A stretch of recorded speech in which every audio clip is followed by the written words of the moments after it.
नमस्कार। 4 बजे के लिए हमने आपसे लाइव की बात की थी, लेकिन किसी कारणवश हम लोग लाइव नहीं जुड़ पाए।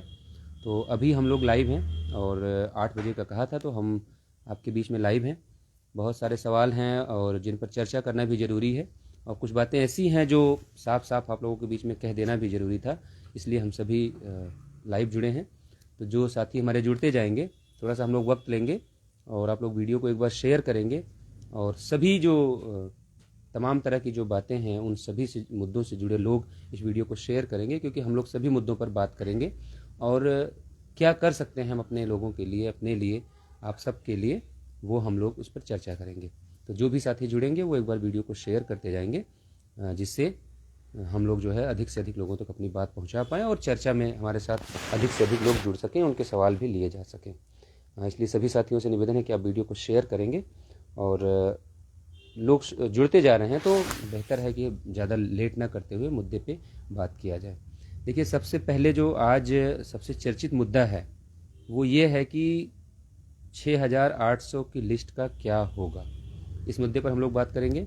इसके अलावा 13156 जो याचिका है 27-21% के आरक्षण पूरा करने के लिए जो डिमांड की गई थी, जिसके सहारे आज 6800 की लिस्ट आई, उस मुद्दे के ही बेस पे और उसी के अधीन करते हुए माननीय न्यायालय ने इस पर कोर्ट को जो है राहत भी दी थी कि आप जो है, हम प्रक्रिया पर जो है स्टे नहीं दे रहे हैं, लेकिन आपको जो है ये मान के चलना होगा कि जो भी प्रक्रिया होगी आपको 69,000 शिक्षक भर्ती के अधीन ही रखनी है। और ये ऑर्डर सिर्फ इसी वजह से हुआ क्योंकि 13156 या ये कह लीजिए कि आरक्षण से जुड़े जितने मामले न्यायालय में हैं, इस वजह से ऐसा कोर्ट को करना पड़ा। इसके अलावा उत्तर कुंजी प्रकरण पर तमाम साथी फ़ोन करते रहते हैं, उस पर भी हम लोग चर्चा करेंगे। उसमें क्या आपके लिए बेहतर हो सकता है, क्या कर सकते हैं आप लोग, उस पर भी हम लोग थोड़ी बहुत चर्चा करेंगे। तो जो भी साथी जुड़ रहे हैं, उम्मीद है कि उन्होंने वीडियो को शेयर भी किया होगा, और जिससे हमारे अधिक से अधिक साथी जुड़ जाएं।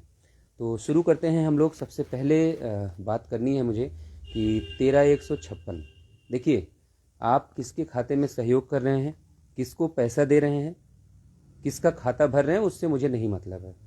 13156 जिसके वकीलों को गाली तक दी गई, जिनके वकील को लखनऊ में देख लेने की धमकी दी गई, जिनके वकील को ये कहा गया कि हम कोर्ट रूम में घुसने नहीं देंगे, 13156 उसी चैम्बर से फाइल की हुई याचिका है, जिसके प्रमुख याचिकाकर्ता महेंद्र पाल जी हैं, जो मेरे मित्र हैं, मेरे भाई हैं। और उसी याचिका के उसी वकील को ये कहा गया कि हम इनको जो है कहीं का नहीं छोड़ेंगे, मिश्रा है, ये किया वो किया, जनरल का वकील है, वो कुछ नहीं करना चाहता। तो मैं आप सबसे, यहाँ तक कि उस याचिका को जो है लीडिंग से हटाने की भी कोशिश की गई, तमाम तरह की बातें वहाँ पे हुई। तो इन सब बातों पे मैं इसलिए जा रहा हूँ, ज़रूरी इस बात का है कि जिस 13156 के नाम पे लोगों से धनुगाही हो रही है, मैं ये जानना चाहता हूँ कि आखिरी बार उस 13156 के लिए किसी ने अगर कोई प्रयास किया है तो उसका एक साक्ष्य लोगों के सामने रखना चाहिए, क्योंकि जो आदेश हुआ है उसमें 6800 का ही जिक्र हुआ है। सारी चीज़ें कहीं भी और सारी बातें नहीं निकल के आ रही थी, और जो भी बातें निकल के आ रही हैं उसी 13156 के वकील ने वहाँ पर खड़े होकर बोला है, और किसी के वकील ने वहाँ पे खड़े होकर कुछ नहीं बोला। वो आप सबके सहयोग से किए हुए वकील हैं, लेकिन उन्हीं सारे लोगों ने उस वकील के नाम पे क्या क्या बोला है, क्या क्या कहा है, उसकी सारी रिकॉर्डिंग, सारे स्क्रीनशॉट सब वहाँ पे पहुँचते हैं। ज़रूरी नहीं है कि हम ही आप सोशल मीडिया यूज करते हैं, आपके ना चाहने वाले लोग उस सारी चीज़ों को वहाँ पर पहुँचाते हैं। तो ऑर्डर हुआ, उसमें कुछ अमेंडमेंट फाइल करने थे, सप्लीमेंट्री फाइल करनी थी, एक एप्लीकेशन मूव करनी थी कि मात्र 6800 लोगों के साथ गलत नहीं हुआ है। जब तक इनका ऑफिशियल कट ऑफ 67.11 है, हमारे 28,961 लोग ऐसे हैं जिनका कट ऑफ 67.11 या उसके ऊपर है, जिसमें से मात्र 13,007 लोगों की इन्होंने ओवरलैपिंग करवाई है, बाकी लोगों को कोटे में शिफ्ट किया है। तो वो एक सप्लीमेंट्री हम लोग फाइल कर रहे हैं, जिसके लिए कल ही मैंने जो है जो अपेक्षित जो वहाँ पर खर्चा था वो वकीलों को उपलब्ध कराया है, और वो किसी ज्वाइंट खाते से नहीं आया है और किसी ने उपलब्ध नहीं कराया। वो मुझे लगा मेरी जिम्मेदारी है कि जो आप लोगों ने किया है, हमारे भरोसे पे हमारे लिए जो किया है कि एक आह्वान पर आप लखनऊ चले आते थे, तो उसके बदले में जो किया जा सकता है वो हम लोगों ने करने की कोशिश की है। तो मैंने अपने पास से जो भी खर्च उसका लगा है वो दिया है। आपका एप्लीकेशन फाइल हो गया है, वो ऑन रिकॉर्ड आ जाएगा, उसको लोग देख लेंगे और मैं कल जो है कोशिश करूँगा उसको फेसबुक पर भी डाल दिया जाए। लेकिन इसके लिए मैंने किसी से कोई सहयोग नहीं मांगा है। 13/156 के लिए आखिरी बार अगर किसी ने कोई सहयोग किया हो या वकील के चैम्बर में जाके कुछ किया हो या कोई कहीं भी अपना पैसा खर्च किया हो, तो उसका सबूत, उसका जो है वो कम से कम लोगों के बीच में रखना चाहिए। केवल 13/156 के नाम पे धन उगाही करना और 13/156 के वकील को गाली देना, बाद में फिर उसी से उम्मीद पालना, ये कहीं से भी ठीक नहीं है। इसलिए कोशिश करिए कि ऐसा कोई कार्य नहीं होना चाहिए जिसका बाद में पछतावा करना पड़े। कि आप सोचो, जिस वकील का आप घर घेरने जा रहे थे, जिस वकील को आप गालियां दे रहे थे, जिस वकील के ऊपर आप ब्लेम लगा रहे थे कि वो जनरल का है, हमारा हित क्यों नहीं चाहेगा, आज उसी वकील की याचिका पर आप जो है धन उगाही कर रहे हो, लोगों से पैसा ले रहे हो। तो ये सब चीज़ें बंद होनी चाहिए। कल जो है, कल नहीं, जो भी ये ऑर्डर हुआ है, जो सुनवाई हुई है आखिरी, उसमें किसके वकील ने क्या कहा, ये सब आप लोगों के सामने है। वहाँ पर आपके लिए कौन खड़ा था, ये सब आपके सामने है। 27-21 की बात किसने की, वो सब आपके सामने है। कोई नहीं था वहाँ पे, सिर्फ उपेंद्र मिश्रा सर थे। उनको मान लो 6800 के लोगों ने भी उनको हायर किया था, लेकिन एक आग्रह पर, एक निवेदन पर उन्होंने वहाँ पे 27-21% की बात भी की। और मात्र 6800 की नहीं, कितने सारे लोग जो है जिनके साथ इनजस्टिस हुआ है उनकी पर वहाँ पे उन्होंने बात की। और हम लोग एप्लीकेशन भी इसीलिए मूव कर रहे हैं कि मात्र 6800 लोग नहीं, जब तक आपका ऑफिशियल कट ऑफ 67.11 है, हमारे 15,961 लोग हैं जो इससे ज़्यादा मार्क्स रखते हैं और उनको जो है अनारक्षित में माना जाना चाहिए और इतनी सीटें नीचे भरी जानी चाहिए। ये वहाँ पे हम लोगों ने प्रयास किया है और हमारे वकीलों ने बात रखी है। इसलिए ये सब चीज़ें बंद करके काम की बात होनी चाहिए। धन बहुत कुछ है लेकिन सब कुछ नहीं है, इस बात को समझने की ज़रूरत है। तो 13/156 के लिए जो हम लोग कर सकते हैं वो पहले दिन से कर रहे हैं। 13/156 के लिए किसने क्या किया है, इसको बेहतर जिसको समझना हो वो जाके वकील के चैम्बर में पूछ सकता है कि फाइलिंग से लेके आज तक उस पर जो भी काम हुआ है वहाँ कौन कौन जाता है, कौन कौन क्या क्या करता है। अब जो लोग उसके अगेंस्ट जाके चीज़ें लोगों को बता रहे थे कि हम ऐसा करेंगे, ये उखाड़ फेंकेंगे, वो उखाड़ फेंकेंगे, हमको तो ये लग रहा था किसी दिन ऐसा भी हो सकता है कि हाईकोर्ट की दिशा मोड़ दी जाए और दूसरी तरफ हाईकोर्ट दिखने लगे और हमको दूसरे गेट से एंट्री करना पड़े या टेम्पो या ऑटो से जाने के लिए साधन दूसरी जगह से पकड़ना पड़े, ऐसी उम्मीद लग रही थी। लेकिन वो उसी 13/156 पे आके गिरे जिसके वकील को गालियां तक दे रहे थे और उनको देख लेने की धमकी तक दी जा रही थी। तो मैं सिर्फ इतना कहूँगा कि अगर आपको लगता है कि आप कुछ बेहतर कर सकते हैं तो आप कुछ बेहतर करिए। दूसरे के ऊपर बिल फाड़ के दूसरे को दोषी साबित करने के लिए बताकर आप कुछ नहीं कर पाएंगे। जीवन भर सिर्फ यही करते रह जाएंगे कि एक दूसरे की कमियां गिनाते रह जाएंगे। बेहतर है कि आप कुछ अच्छा प्रयास करिए। इतना देखिए, हम तो अपने लोगों से कहते थे कि आंदोलन हम लोग कर रहे हैं, खाली हाथ घर नहीं जाएंगे, कुछ भी निकलेगा लेकिन निकलेगा जरूर। तो हम लोग लड़े, 68 परिवारों में खुशियां आई। और मैं आपको एक बात साफ कर देना चाहता हूँ, 6,800 लोगों की जो लिस्ट आई है, आपको अब अपनी चिंता करने की जरूरत है। उनके बारे में सोचना भूल जाइए। उनको आज नहीं कल ये सरकार देगी, दूसरी सरकार देगी, क्या देगी, उनका तो चयन फिक्स है, उनको कोई नहीं रोक पाएगा। बस हाँ, ये है कि वो अपनी बेवकूफ़ी कह लीजिए, अपनी बेवकूफ़ी से अपने ही पैर पे कुल्हाड़ी मार के थोड़ा डिले कर सकते हैं, इससे ज़्यादा कुछ नहीं कर सकते। यही 6800 लोगों की लिस्ट अगर जनरल वालों की आई होती ना, आज उनमें से एक भी व्यक्ति अपने घर पर नहीं बैठा होता। आज वो कोई ऐसा सरकारी दफ्तर नहीं होता जहां पे उनके लोग न खड़े होते कि आप गलत लोगों को बाहर निकालिए, ओबीसी एससी के जितने गलत लोगों को आपने नियुक्त किया है उनको बाहर निकाल के तुरंत हमको नौकरी दीजिए। हमारी क्या गलती है, 2 साल से हम सड़कों पर टहल रहे हैं। तो ये सब बातें होती, इसमें भी समझने की जरूरत है। कोर्ट कचहरी के मामले में एक बार आप उलझ गए तो 2 साल से रिजर्वेशन के मुद्दे पर आज तक कुछ नहीं हो पाया। तो ऐसे ही समझिए कि इस मुद्दे को भी अगर आप कोर्ट कचहरी में ऐसे ही झेलना चाहते हैं तो 2 साल के लिए मेंटली प्रिपेयर हो जाइए। कोई सरकार आएगी तो तुरंत आपको बुला के आप ही का काम नहीं करेगी, उसकी भी प्राथमिकता होती है, उसको भी आगे चुनाव में जाना होता है, तो वो भी ऐसे ही डिले करेगी। कोई दूसरी सरकार आ जाएगी तो आपको बुला के अपॉइंटमेंट लेटर नहीं इशू कर देगी, तब भी आपको लड़ना ही पड़ेगा। इसलिए अभी वक्त है कि कोर्ट कचहरी में ना उलझिए। जो चीज़ें अभी आपके हाथ में उसको दूसरे के हाथ में मत जाने दीजिए। कोर्ट कचहरी पर छोड़ के मत बैठ जाइए, निकलिए घरों से। लड़ना जानते हैं आप लोग, लड़के आप लोग ले लीजिए, और अगर ले लेंगे तो ठीक है, नहीं ले पाएंगे तो कोर्ट कचहरी के चक्कर में अगले 2 साल अगर आपके पास वक्त हो तो आप लड़ते रहिए। क्योंकि जैसे ही इनको बाहर निकाला जाएगा, जैसे ही बाहर निकाला जाएगा ये आगे बढ़ जाएंगे और कोर्ट के ऑर्डर पे होगा तो तुरंत उसको चैलेंज करेंगे ये। और 3 महीने सरकार के पास वक्त होता है, 3 महीने सरकार कुछ नहीं करेगी, उस ऑर्डर को लेकर रखेगी और मेन मौके पर जब बिल्कुल टाइम ओवर होने वाला होगा तब उसको उठा के चैलेंज कर देगी।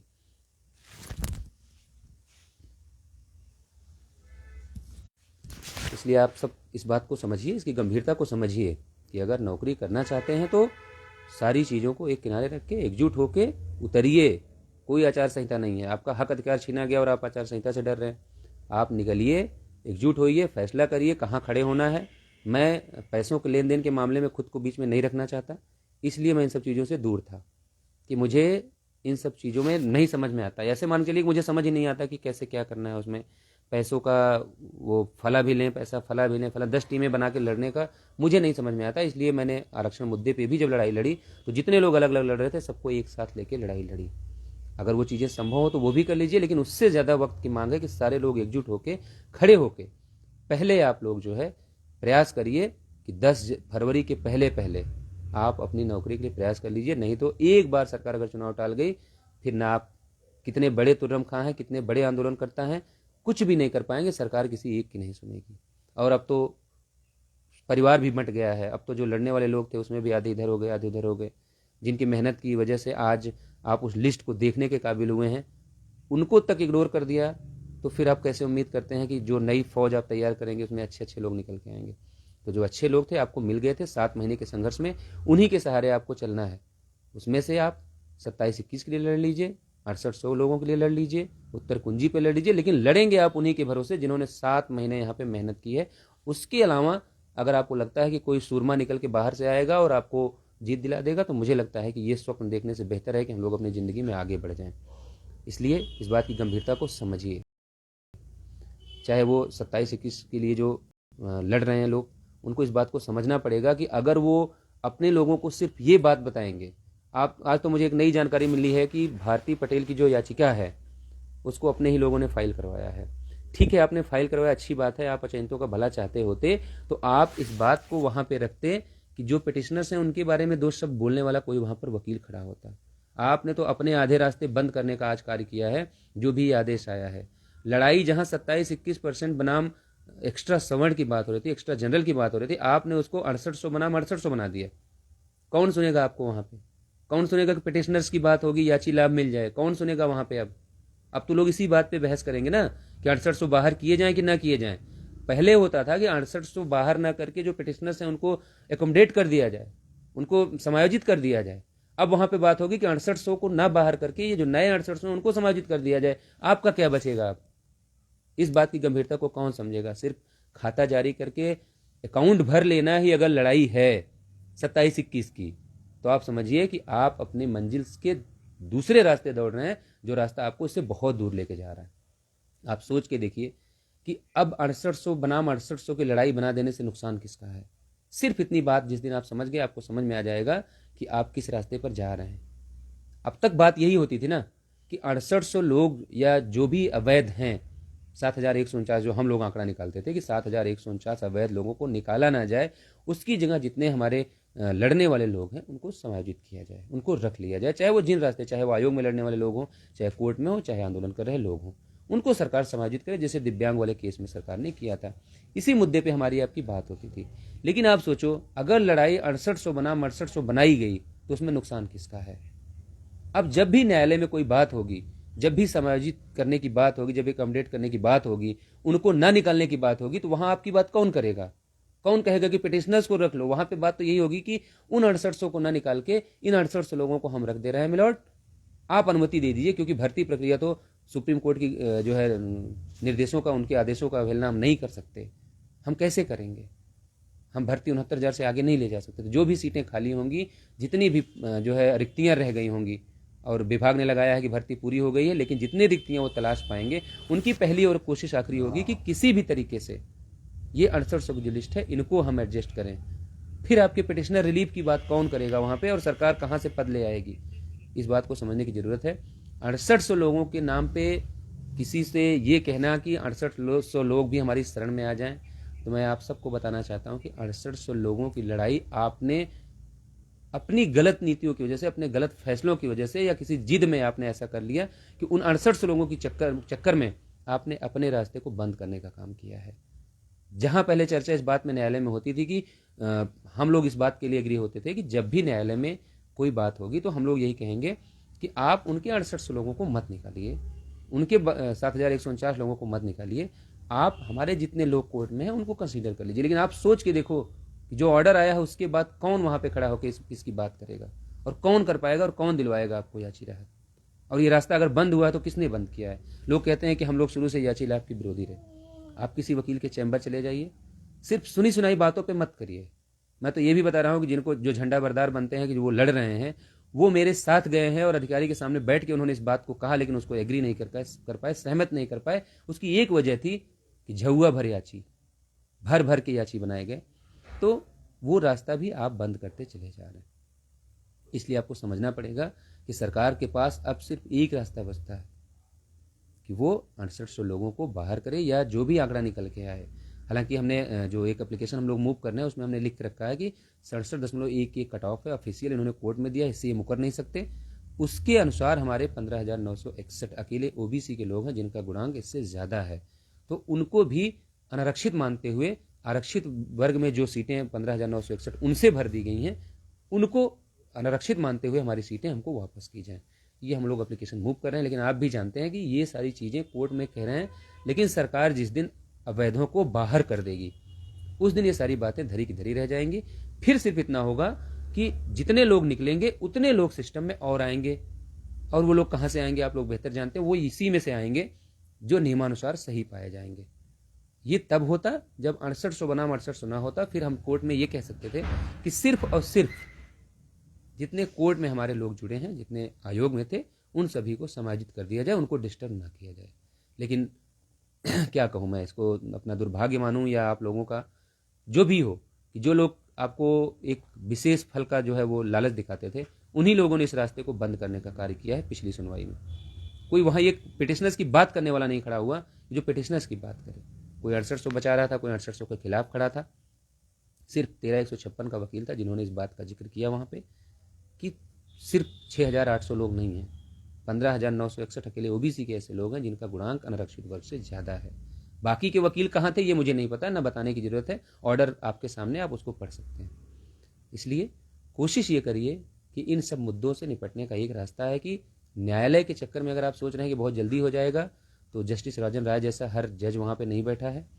आप देखो 2 तारीख की डेट लगी, 18 तारीख की लग गई है, और जो भी बेंच मिलेगी 18 तारीख को, उम्मीद करिए अगर राजन राय साहब बैठेंगे तो बड़ी अच्छी बात है। नहीं बैठते हैं तो फिर दूसरा कोई जज बैठेगा जो 52 मिनट सुनवाई करेगा और कह देगा कि 3 महीने बाद की डेट दे देगा, फिर आप टहलते रह जाएंगे। इसलिए बेहतर है कि जो भी करना है, 6800 लोगों के लिए मैं सिर्फ इतना कहूँगा, अगर आपको बेहतर करना है तो आप 10 जनवरी के पहले पहले आप अपना कार्य करवा लीजिए दबाव बनाकर, नहीं तो आप बहुत बुरे फंसेंगे।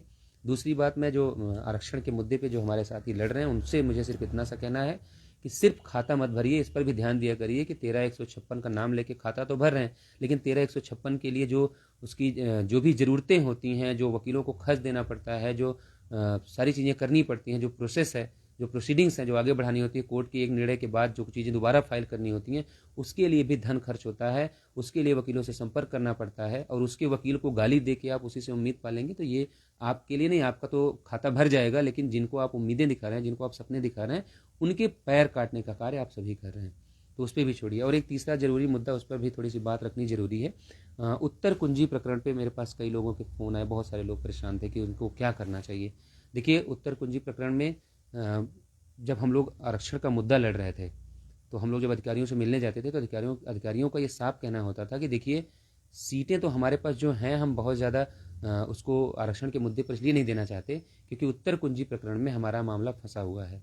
उस पर जो भी आदेश आएगा तो 1 नंबर तो बढ़ना तय है, 1 नंबर जो बढ़ जाएगा तो हमको देना पड़ेगा, तो हमें वहाँ सीटें रिजर्व करके रखनी पड़ेंगी। इसीलिए थर्ड काउंसलिंग में जो लोग लगे हुए थे उनको बेहतर जानकारी होगी कि थर्ड काउंसलिंग में जहाँ लोग एक्सपेक्ट कर रहे थे कि करीब 10,000 सीटों पर जो है काउंसलिंग होने जा रही है, सीटें जानबूझ के 6,000 समथिंग 6,600 के करीब निकाली गई। वो इसलिए निकाली गई क्योंकि उत्तर कुंजी मामले में सरकार को आज नहीं तो कल कुछ ना कुछ करना ही पड़ता, इसीलिए सरकार ने वो सीटें रोक रखी थी। तो आप लोग भी लड़िए, बेहतर है। जिनका लगता है कि 1 नंबर से वो उनका भला हो सकता है, उन सभी लोगों को खुल के लड़ना चाहिए, उनको भी हक है इस बात का। तो जो भी लोग लड़ रहे हैं उनको खुल के लड़ना चाहिए, और वो 1 नंबर बढ़ने से अगर जो ये लिस्ट आई है इसकी मेरिट में आ रहे हैं तो उनका भी हक है, उनको लड़ना चाहिए। और खुल के लड़िए आप लोग, आप भी जरूर कामयाब होंगे, सफल होंगे, इस बात में कोई संदेह नहीं है। आज नहीं तो कल उनको जो है हर हाल में आपको देना ही पड़ेगा, लेकिन उसके लिए आपको बेहतर तैयारी के साथ, बेहतर प्लानिंग के साथ टीम बनाकर आपको लड़ना पड़ेगा।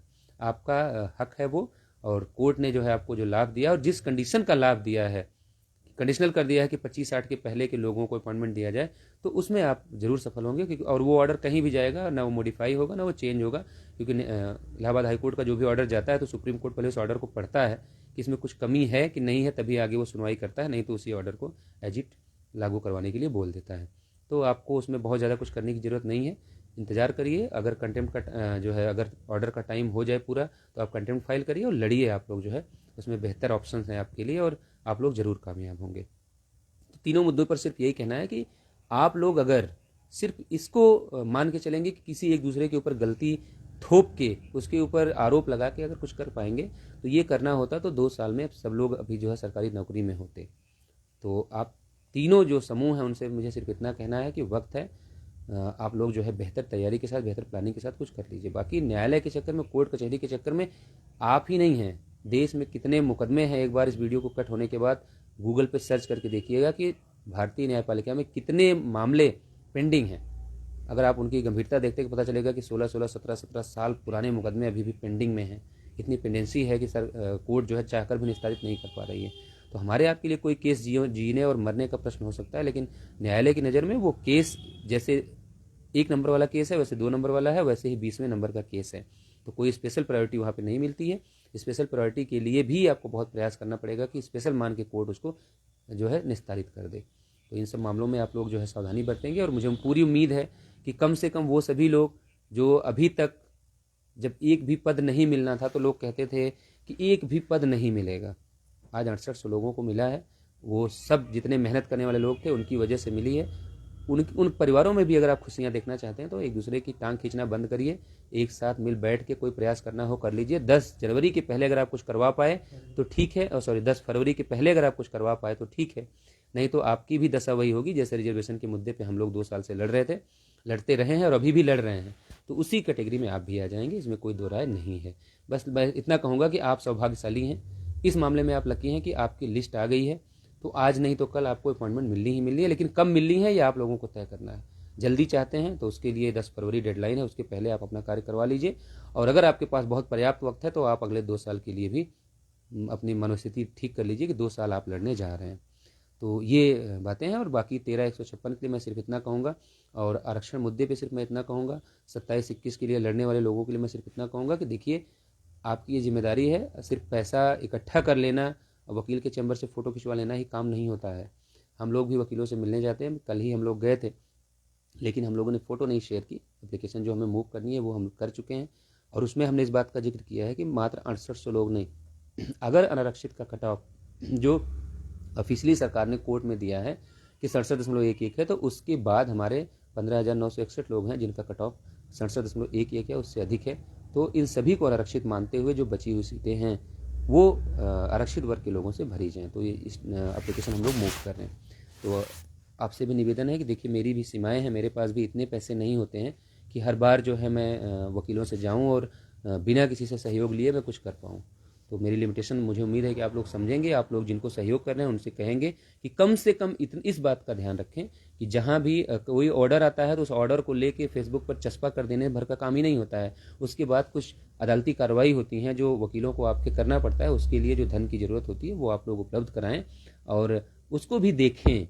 सिर्फ ये कह देना उसके वकील को गाली देने भर से, और हमें तो ये लग रहा है कि अब आप उस चैम्बर में जाने लायक भी नहीं बचे हैं। कैसे जाएंगे? जिस वकील को गाली दिए हो जाओगे तो पहला क्वेश्चन आपसे वही करेगा। तो बेहतर है कि आप जाइए, उनसे गलती मानिए कि सर उस समय हम समझ नहीं पाए और हम अपनी गलती का एहसास इसलिए आपके चैम्बर आए हैं। आप जाइए, वहाँ बात करिए, जो ज़रूरत पड़े, जहाँ पैसे की ज़रूरत पड़े वहाँ पैसे दीजिए। जहाँ आपको लगता है कि नहीं उनसे गलती मानने से हमारे समाज के लोगों का भला हो सकता है तो आप गलती मान के उनके चैम्बर में जाइए। ऐसा नहीं है कि आपको फांसी की सज़ा मुकर्रर कर देंगे। आप जाइए, जो आपने गलत किया है उसके वकील को गाली दी है तो उनसे आप गलती मान के प्रायश्चित करके उनके साथ आगे बढ़िए, मूव कर जाइए। और मैं जितने लोग उम्मीद रख रहे थे कि मैं जो है पीछे क्यों हूँ, मैं जो है कोई चीज़ क्यों नहीं कर रहा हूँ, उन सभी से यही कहना है मुझे कि मैं इन सब चीज़ों से वास्तव में निकल जाना चाहता था। क्योंकि पिछले 1.5 साल से जो कुछ झेला है मैंने, शायद ही कोई झेल पाता। और मैं खुद इंतज़ार कर रहा था कि मैं इन सब चीज़ों से निकल के बाहर चला जाऊँ। मैं खुद इस बात का इंतज़ार कर रहा था कि अगर ज़रूरत पड़े तभी मैं कहीं दिखूँ, नहीं तो मैं चुपचाप किनारे हो जाऊँ। और मैं इन सब चीज़ों में इन्वॉल्व नहीं होना चाहता, चाहे वो पैसे का लेन देन हो, चाहे कोर्ट कचहरी हो, कहीं नहीं जाना चाहता था। लेकिन चूंकि फैसला ऐसा सरकार ने किया, वो बांटने की साजिश की कि लोग बट गए, दो धड़े में बट गए, और जिस परिवार को मुझे ज़रूरत थी उस परिवार के साथ मैं खड़ा रहा। मैं अपने घर भी नहीं जा पाया और मैं अभी भी लखनऊ में ही हूँ। और मेरे साथ आप देख रहे होंगे कि वीरेंद्र भाई आज यहाँ पे हैं, गंगा हैं और ये नवनीत भाई हैं साथ में। तो हम सभी लोग आज यहाँ पे इकट्ठा हुए हैं और मैं तो पहले से था, आज ये लोग यहाँ पे आए हैं और इनकी भी चिंता जायज़ है कि इतनी मेहनत करने के बाद अगर कुछ नहीं मिला है तो उस पर आगे कार्य होना चाहिए, ना कि आपस में ठोको पीटो और लड़ाई झगड़े की बात होनी चाहिए। तो इन सब की चिंता जायज़ है और उम्मीद है मुझे कि सभी लोग एक मंच पे आके एक साथ खड़े होकर लड़ाई लड़ेंगे, चाहे वो जो भी लड़ाई हो, चाहे 68 लोगों के चयन की बात हो, चाहे 27-21% के लिए लड़ाई लड़ रहे लोगों की बात हो। कम से कम अब यहाँ पे कोई किसी का ईगो आड़े नहीं आना चाहिए और धनुगाही का माध्यम जो है बंद करके कोर्ट कचहरी में जो काम हो रहा है उसमें कम से कम सिर्फ 13-156 का जिक्र कर देना सही नहीं है। आप इस बात को भी बताइए ना लोगों को कि 13-156 के नाम पे आपने आज तक क्या किया है, सिवाय वकील को गाली देने और लखनऊ में कोर्ट में न घुसने देने की धमकी देने के अलावा 13-156 के लिए कभी आप उस वकील के पास जाके उसको कोई ब्रीफिंग करके आए हैं? कभी जो छोटे छोटे अमाउंट की ज़रूरत पड़ती है कभी आप उसको देने जा रहे हैं? क्या कर रहे हैं ये भी आपको लोगों को बताना चाहिए। और मेरी भी सीमाएं हैं, एक दिन ऐसा भी आएगा कि मेरे पास भी पैसे नहीं होंगे तो मैं जहाँ ये छोटी छोटी ज़रूरतें पड़ती है वो भी पूरा कर पाने में असमर्थ रहूँगा। इसलिए आप अभी मौका है, मैं नहीं कह रहा हूँ कि मेरे भरोसे छोड़िए। आप लोगों से पैसा ले रहे हैं, आप जाइए वहाँ वकील के चैम्बर में जाइए, उनसे गलती मानिए, जो भी स्क्रीनशॉट है उनसे कहिए कि वकील साहब उस समय हम गलतफहमी का शिकार थे इसलिए आपको ऐसा ऐसा बोल दिया हमने, उस पर आप अपनी सफाई पेश करिए, उनके साथ मिल बैठ के बात करिए और मुकदमा लड़िए। इसके अलावा और कोई ऑप्शन नहीं है। अगर आप 13-156 का नाम लेके लोगों से पैसा ले रहे हैं, मुझे तो हंसी आती है। लोग ये कहते हैं कि आप किसी भी याचिका में जुड़े हों पैसा दीजिए नहीं तो हम आपका लिस्ट से नाम हटा देंगे, जबकि जानते हैं आप भी हैं कि आप नाम किसी का नहीं हटा सकते। जो आपको सहयोग करेगा उसकी अलग से लिस्ट बना के भी आप कुछ नहीं कर सकते। तो ऐसी सब बातें, कोरी बातें करने से कोई मतलब नहीं है। इससे सिर्फ इतना हो सकता है कि आप अपना बैंक बैलेंस बढ़ा सकते हैं, लेकिन किसी का इससे कुछ भला होने वाला नहीं है। इसलिए आप सबसे निवेदन है कि इन सब बातों पे बात करने का कोई मतलब नहीं है। कोशिश ये करिए कि कुछ अच्छा हो, उसके लिए प्रयास करिए, चाहे वो 27-21 के लिए लड़ने वाले लोग हों, चाहे वो 68 लिस्ट लेकर लड़ने वाले लोग हों। मैं आप सबसे सिर्फ इतना कहना चाहता हूँ कि जहाँ भी बिना पैसे के किसी भी प्रयास में मेरी ज़रूरत पड़ेगी वहाँ मैं आपको खड़ा मिलूंगा, क्योंकि मैंने पैसे के बहुत सारे आरोप सुन लिए, बहुत सह लिए, और वो भी बिना किसी लेन देन में शामिल होने के बाद भी मैंने इतनी सारी बातें सुनी हैं कि जॉइंट अकाउंट जब होता था, जब मेरे पास 1 रुपया नहीं आता था किसी का, बगैर 3 लोगों के सहयोग के मेरे पास 1 रुपया मैं नहीं निकाल सकता था, तब भी लोगों ने कहा और मैंने सुन लिया, सह लिया कि चलो यार अपने लोग हैं, कह दिया, परेशान हैं, उनको नहीं समझ है, नहीं समझ पा रहे हैं तो कह रहे हैं। तो वो भी दौर मैंने देखा, तो मैं वास्तव में उस दौर से निकल आना चाहता था, इसलिए मैं इन सब चीज़ों से दूर था। मैं आपसे इस वादे भरोसे के साथ इस वीडियो को समाप्त कर रहा हूँ कि बगैर पैसे के लेन देन के जहाँ भी मेरी ज़रूरत महसूस हो, आप लोग याद करेंगे, मैं वहाँ पर आपको खड़ा मिलूंगा और सबसे आगे खड़ा मिलूंगा। इस बात में किसी को कोई संदेह गुरेज नहीं होना चाहिए। मैं बगैर किसी कंडीशन के मैं वहाँ सबसे आगे खड़ा हुआ मिलूंगा आपको। लेकिन मैं अभी कोर्ट कचहरी के मामलों से और पैसों के लेन देन के मामले से मैं अपने आप को बहुत दूर रखना चाहता हूँ, इसीलिए मैंने अपने आप को पीछे रखा हुआ है। और मैं बहुत पीछे इसीलिए बैठा खुश हूँ कि मैं इतने आरोप प्रत्यारोप मैंने झेले हैं कि मैं अब दोबारा इन सब चीज़ों में नहीं पड़ना चाहता। और जो कहने वाले लोग हैं वो बहुत कुछ कह सकते हैं, जिस देश में राम को गाली मिलती हो, गांधी जी को गाली मिलती हो, तो मैं कोई ऐसा नहीं हूँ कि मुझे लोग उल्टा सीधा नहीं कहेंगे, लेकिन उनकी अंतरात्मा जानती है कि एक साक्ष्य वो सोशल मीडिया पर मेरे खिलाफ नहीं रख सकते कि मैंने किसी से 1 रुपया अपने हाथ में लिया हो। तो ये देने वाले की ईमानदारी जानती है, उसका ज़मीर अलाउ नहीं करेगा। और अगर ऐसा है तो उसको, उस व्यक्ति को खुलकर सामने आना चाहिए। और मैं ये सोशल मीडिया भी छोड़ने को तैयार हूँ अगर ऐसा कोई मिले जो आके कह दे कि नहीं मैंने आपको इतने पैसे दिए और आपने मुझसे लेके अपनी जेब में रखा। तो उम्मीद है कि आप लोग जो भी सवाल हैं आपके मन में, हालांकि मैं कोशिश भी करूं कि सवाल आपके ले पाऊं तो बहुत ज़्यादा हो जाएगा, क्योंकि बहुत देर से हम लोगों ने छोड़ दिया वीडियो को, कमेंट मैंने स्लाइड कर दिया था। तो कोशिश करूंगा दोबारा जब आपसे जुड़ें तो हम लोग इस पर बात ना करें, सिर्फ और सिर्फ हम लोग मुद्दे की बात करें और आपके कमेंट्स हो उस पर हम लोग रिप्लाई करें। तो दोबारा हम लोग जुड़ेंगे। आप सभी का बहुत बहुत आभार। जिन भाइयों ने वीडियो को शेयर नहीं किया वो लोग एक बार वीडियो को देखने के बाद शेयर कर देंगे, जिससे हमारे तमाम लोगों के साथ जो है बात पहुंच सके, शेयर हो सके। धन्यवाद आप सभी का, आभार जितने साथी जुड़े। जय भीम, जय भारत, जय संविधान।